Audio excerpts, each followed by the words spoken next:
Hey vlog, and welcome to another weekly vlog.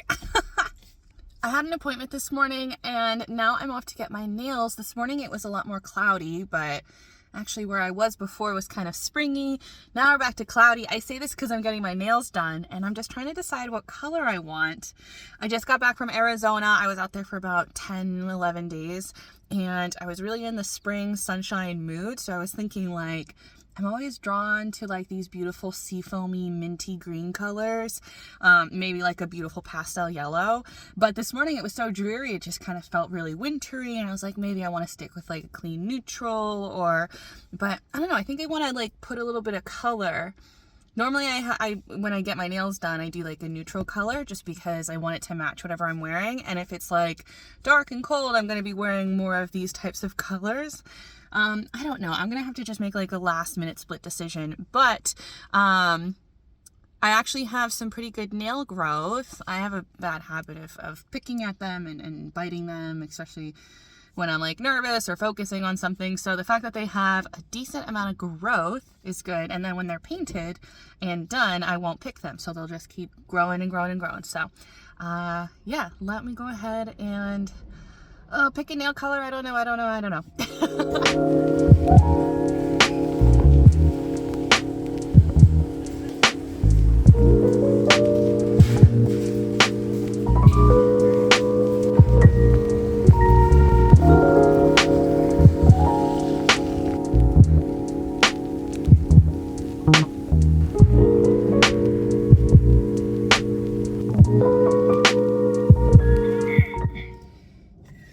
I was so careful and I just nudged it. God damn it. I waited the 10 minutes this time. Why? Well, I got yellow and I'm going back and forth on it. I'm really proud of myself for picking a color like I wanted rather than just going with like the safe neutral option. But I don't know, sometimes I think it's really cute, sometimes I think it's kind of gross looking. But if I was gonna get a yellow, this is like the exact yellow. Like when I found it on the shelf, I was like, oh, this is like the exact yellow. I love yellow. Yellow is one of my favorite colors, obviously. But I think there's a difference between like having yellow nails versus wearing like a yellow dress. So I don't know, I'm gonna just enjoy these for what they are. Once she did like the first hand, I was like, oh, you know what, if I really wanted like a nice pop of color, I should have went with like a warm pink. So I think next time I'll do a warm pink, a salmon, a peachy. I think that probably would have been more my game. But again, I'm really proud that I tried something different. And I know for next time not to do yellow. I know yellow is a hard color, but I've seen people pull off yellow nails before. And like I said, sometimes I like it, sometimes I don't. They just like their little Winnie the Pooh hands, their little honey cup hands. I don't know. But all I know is that I am annoyed that I have scuffed them a time or two already. She's a little scuffed. Oh well, it's a learning thing. I'm learning. Maybe one day I'll be better doing my own nails. I hate doing my nails personally. That's why I like getting them done. Yellow. All right, I'm gonna head home for the rest of the day. I really want to edit the cabin photos I took in California, as well as the super bloom photos that I caught while I was out there in Phoenix. So that's what I want to do. And then this evening we have some nice going out plans. So let's go home. I'm gonna make a coffee, have a yogurt bowl, and edit some photos. It should be nice.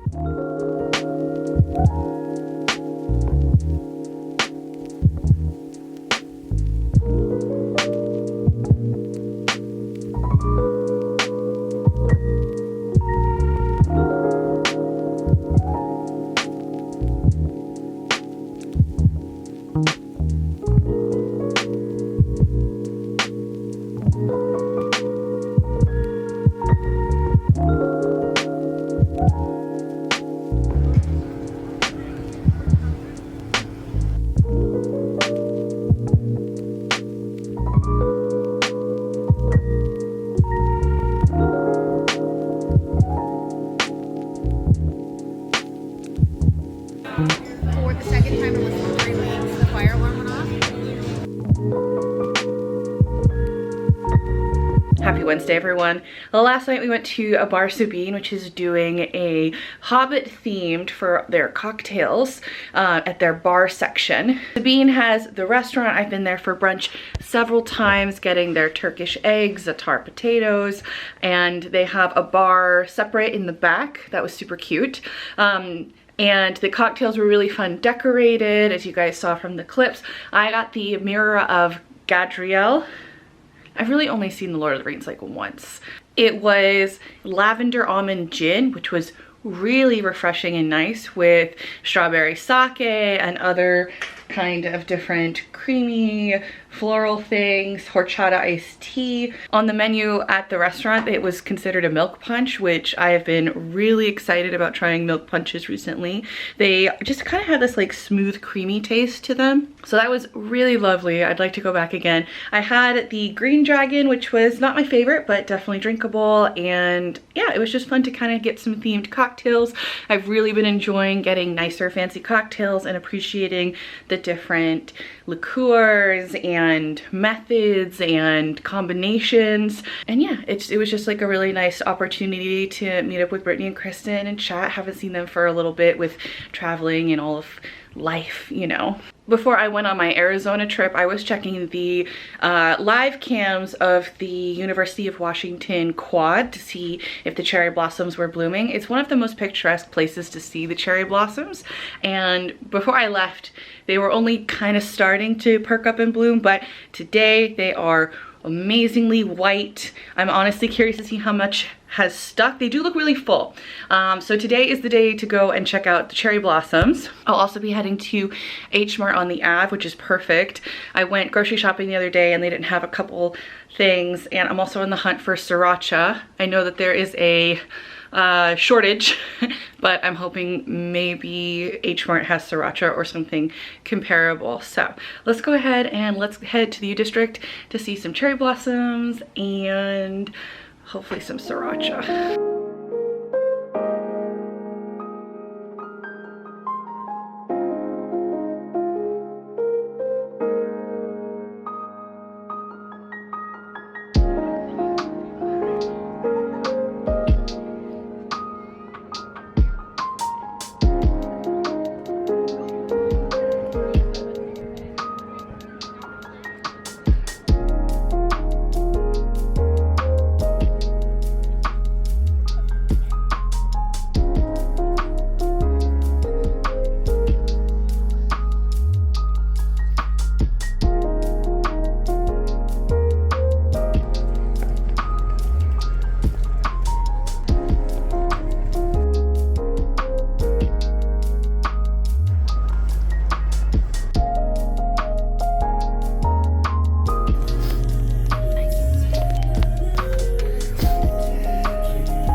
tried some cash containers. Oh, I like the rock. I know, fake rocks. Oh, my Always goodness. nice. We've got sometimes like. How do you get in it? Let's see.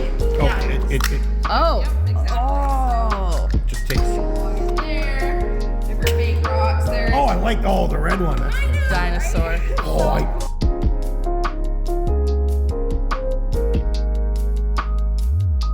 See that there is a hint. So that hint can be helpful. So this is, hang on. smaller than a bread box.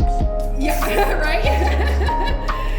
So, okay. Quick, shove that in here.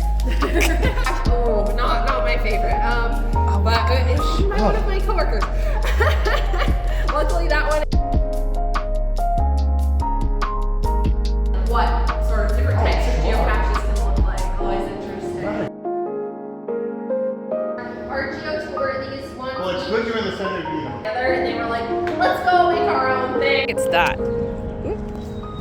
Oh! Wow! That's a very. I would have never thought. I was like, Oh! what? It's going down. Oh! Which one do I even watch? 99, 96. I had a very full day today, and I have some things to update you and like kind of talk about some fun stuff that I did today in Fremont. We're gonna do that all tomorrow. I'm just so tired. Something on my to-do list is to watch A Midsummer Night's Dream, because on Sunday some gals and I are going to the ballet, and I've never seen Midsummer Night's Dream. I've never read the play, and I haven't really read or consumed any media kind of talking about it. There are some stories that I haven't physically read firsthand, but I've heard a lot of video essays or commentary, or like you kind of just know like the plot, you just kind of know the beats of the plot. I do remember in high school, one of my favorite teachers, one of my English teachers, he loved Shakespeare, but absolutely hated him in Midsummer Night's Dream. He said he like never understood it, and he never understood why people liked it. So maybe that's kind of why I've just been, I don't know, it just hasn't come back into my path in life again. But when it comes to the ballet, I feel like I need to have some sort of background information. If we were going to like an opera or a musical or a play, I would totally go in blind because the story is quite straightforward. But I feel like with ballet, it is a lot more interpretive. I want to be able to follow the story and have a little bit of background information to kind of get what's going on. So it's kind of like I'm doing like my art homework. It's kind of cute, but I have no idea which version to watch. My friend Kristen, who I'm going with, who's a lot more in tuned to this, I think she recommended one from the 90s, so I'm gonna ask her about it. Ew. Ooh, that person is scary looking. Why? Don't look at me like that. Oh my gosh. Okay, close up it doesn't look as scary. Far away, those eyes get darker and more hollow. Depending on if my friends are up and free this evening, either today or tomorrow, I'm going to be watching Midsummer Night's Dream, and the other night playing some Dead by Daylight. There was a new update and some new stuff to do, so it's just been kind of fun playing all the new stuff, but that's my Shakespeare homework. It's a cold one today, and I wanna be comfortable. Happy Thursday, everyone. It's been super cold and gloomy today, so it was perfect that yesterday I had a lovely sunshine-filled day out in Fremont. I had a workout class that I was planning on go to early that morning in Fremont, and I just thought I would spend like the whole day there. I wound up not going to that workout class because I have been going to the gym and lifting weights, and I definitely lifted a little bit too much the day before, and I could feel it, and I was like, I was doing bar, which is kind of really difficult, and I was like, I'm not gonna be able to do bar if I'm this sore. But I decided to stick with my Fremont day. I went around and checked out some of the Fremont staples in that cute little downtown section, did a lot of walking. I got some more delicious brownies from that new brownie place. I guess that place has only been open like 2 months or something. So when I went there a couple weeks ago, must have been when it rightly like just opened.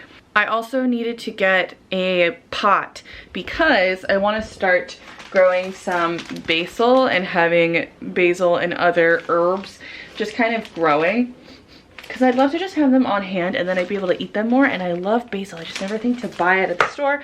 And when I do, I forget to cook it and it just like goes away. But goes away, it rots, that's the word. So I picked up a little tiny terracotta plant, which looks perfect sized, as well as a dish. So I want to go ahead and do that. Fremont has this really cute plant shop called Happiness, Peace and Love or something like that. They've been around for a couple years and they have some really gorgeous house plants. They have wild varieties, really rare stuff, really beautiful items in there, but they are kind of pricey. And I just wanted a simple terracotta plant, so I popped in there to just look at their new flagship store that they have and look at all of the different plants and how beautiful some of them are. Some of them are really expensive. They had this like case locked up and it had like $700 plants in there. It was wild. But there's another plant shop that I also really like called Sunshine Indoor, and they have they're considerably cheaper than Sunshine, Happiness and Plants, but I think they're just different markets, you know, they're just different things that they're selling, they're different experiences. I was able to pick up my tiny terracotta for my basil, which will be perfect, so we'll go ahead and do that in just a moment. Another really cool thing that I did was, since I knew I was going to spend the day in Fremont, I was like, why don't I just look and see what else is around there. So I saw that they had a Geocaching HQ free museum. I love free museums and I've never geocached before, but I've heard about geocaching, especially from like hiker friends and people going exploring and stuff, and I've never done it, and I was like, it's a free museum, time to learn about it. If you have any inkling in geocaching, or if you're in Seattle or Fremont, schedule an appointment. You need to do an appointment beforehand, but they're free. And you should go check it out. It was an amazing experience. The gal that was chatting with us about it, she was so, this was like her hobby, her life. And she was so enthusiastic about everything and had all of these wonderful stories and was really excited to talk to us about it. They gave you so much stuff, but I got a passport here, and there are 6 geocache locations here that you can use. There's an app that you can, like a map app. Geocaching has an app and it has the map of all the different places that you can find geocaches. And so in Fremont there are these 6 here, and so yesterday we were kind of running out of time, my friend Justin and I, so we went to 2 of them and it was just super fun. I really can't rave about this enough. Like, it was just such like a really cool experience, something new, and now I'm really excited to try and geocache a little bit more. I was not even thinking that there would be geocaches in the cities. I always thought of it as you hike up a mountain and there's a geocache there, or I always thought of it as like you're out in nature in the middle of nowhere and you find like a random box. But yeah, that was all amazing. Another thing that I checked out while I was in Fremont was Theo's chocolate. Whenever you're walking around Fremont, you can always smell the like bitter dark chocolate in the air from when they're like producing chocolate. So the actual factory, I didn't take a tour, but they do tours for like 14 bucks.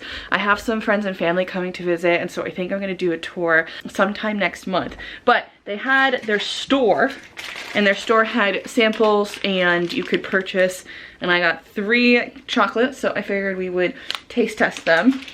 The first one here, this one I was sold on because this was one of the samples. This one is filled chocolate hazelnut crisp filled dark chocolate. So I have tried this before, and then my husband already kind of got into the package, but this one is really nice. I love the texture of it being filled, and the yeah, I think out of the 3, well, I haven't tried the other 2, but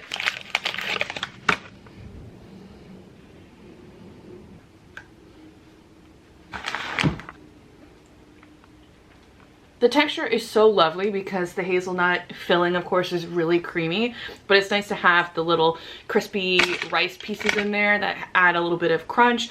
The chocolate's really nice. They had some other flavors of filled ones, so I would definitely try a filled one again. I believe these are newer. I'm just about to make dinner, but maybe I do just want to taste these all with you guys. So This one was on sale. It was half off. It's grapefruit ginger. I'm trying to be open-minded, trying something a little different. I wasn't too sold on, like, I would not pick up grapefruit ginger, but it was on sale, and why not try something new? They're like big pieces. I want like, I think I want even like half of the half. Ooh, I like it. I am surprised. I really like it. Wow. I am surprised at how much I'm enjoying this. This is 55% dark chocolate, so it's a little sweeter and smoother. So I think that's what really helps. But yeah, there's a brightness from the citrus. I don't know if I really taste the ginger. The grapefruit is such like a bold flavor. One of the samples they had was a lemon chocolate, and I tried one of that, and I remember thinking that one was okay, like kind of like liking it, but not being so excited to purchase it like I was this bad boy. Lastly, we got some peanut butter cups. These are peanut butter and jelly. So it's peanut butter and raspberry jelly. I believe there's 2 cups in here. Yeah. Little hearts. Oh, that's really soft. Okay. I guess this is going to be a bite rather than a break in half.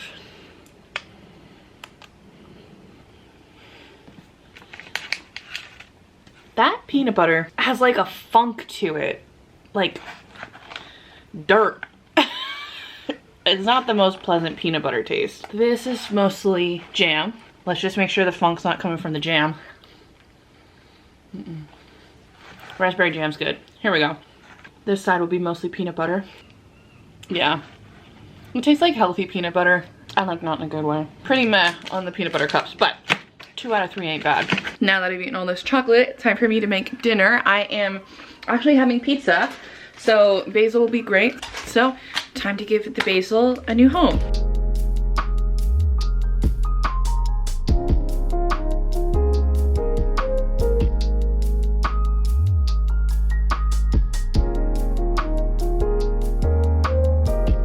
It's the next day and my plant's looking kind of sad. But I remember I have dirt, so I can put more dirt in there because it's a little sparse.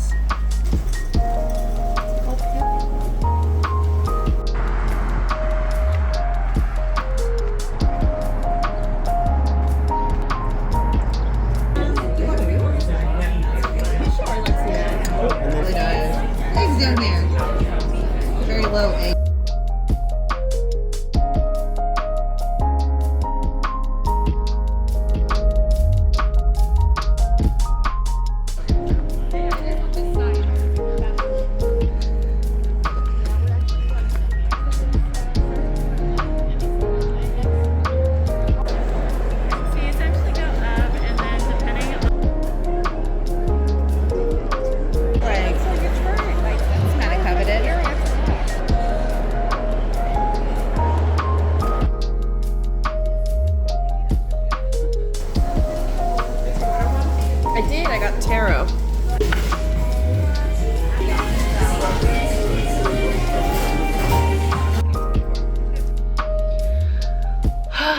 Well, I just wanted to sit down here and close out this weekly vlog, but I wanted to wrap up about the ballet. So woke up and got brunch at Portage Bay in the U District, which is always super busy. We had a reservation and it was still packed.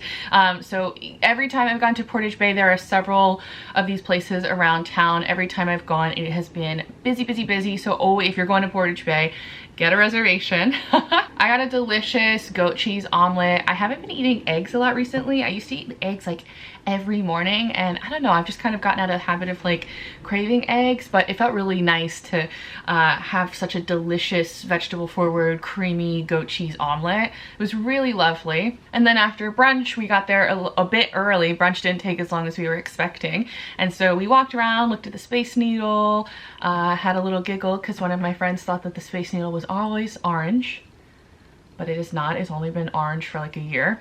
The Space Needle is orange because it is the 60th anniversary of its installation for the World's Fair in 1962.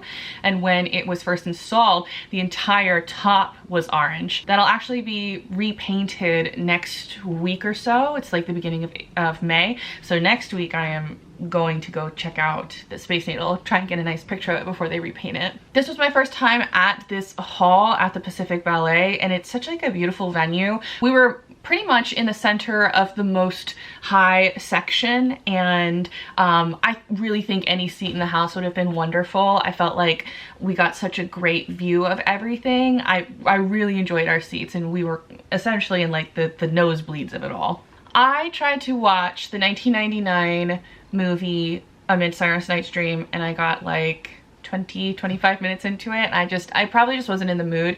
The dialogue is very, I should have known, it's Shakespearean. It's very Shakespearean, so it's something I think I needed to focus a little bit more on. So I kind of called that a quits, and which is funny because on the program there's a donkey, and I'm like, what is that camel? And my friend just looked at me and goes, read the program. Very funnily. To be fair, I don't think I really needed to have watched the movie, though I am, the completionist in me does want to finish it just to kind of understand the story a little bit more. Overall, I loved the ballet. I really loved the sets. They were so simple and layered, but they were just so beautiful and immersive in a way. The costuming, of course, was very beautiful, lovely colors and designs, and very, very sparkly. So this was like, had to do with fairies, and so everything was really fanciful and girly and wonderful. It was also really impressive to see a lot of the athleticism in ballet. There was this one move where it was a duet of two dancers, and the gal jumped into the guy's arms and folded her legs like this, and he caught her. That was just so impressive. The way that, I'm not gonna remember the proper terms, but the way that the men mostly would jump in the air and do the little like twiddly twiddly, that was also just like very impressive. Just watching them jump around and be able to be so mobile, I'm just thinking about like my feet were just hurting watching it. The live orchestra was really wonderful. It's just another reminder to me that I really want to incorporate more classical music in my like daily life. It's something that I really enjoy and really just kind of like warms and relaxes the heart. Our tickets were around the $30 price range. I don't quite remember, we bought these a couple months ago, but I definitely would recommend it, especially if there is a ballet story that you're really interested in. It's something great just to try. I think being a part of the arts and checking out new avenues of art or experiences, there's just so much value in looking at different things and experiencing different things, even if they're not your thing at the end of the day. And then since we were in Queen Anne, one of my friend's favorite boba shops is in LQA, and so we checked that out, and they had honey boba. So the tapioca pearls are these light amber color, and they are honey based, and my gosh, they were so delicious. I got a taro milk tea with the honey boba. Taro and ube I know are different, but they're purple and sweet, and anytime I see them I'm always excited to try it out. I have to remember I really should stay away from the milk tea. I really should get some sort of a fruitier, not milky one, because it does taste delicious, but I never feel good after it, and it's definitely all the milk. They had an almond milk tea that might have been interesting. I saw that after I already placed my order, but it was just so fun. And yeah, that honey boba, I've never seen that before, and it was really good. And that has been this vlog. I want to say thank you guys so much for watching. Let me know what your favorite part was down below. Let's have some conversation in the comments. But I want to say happy travels from me to you, and I'll catch you in the next one. Bye guys.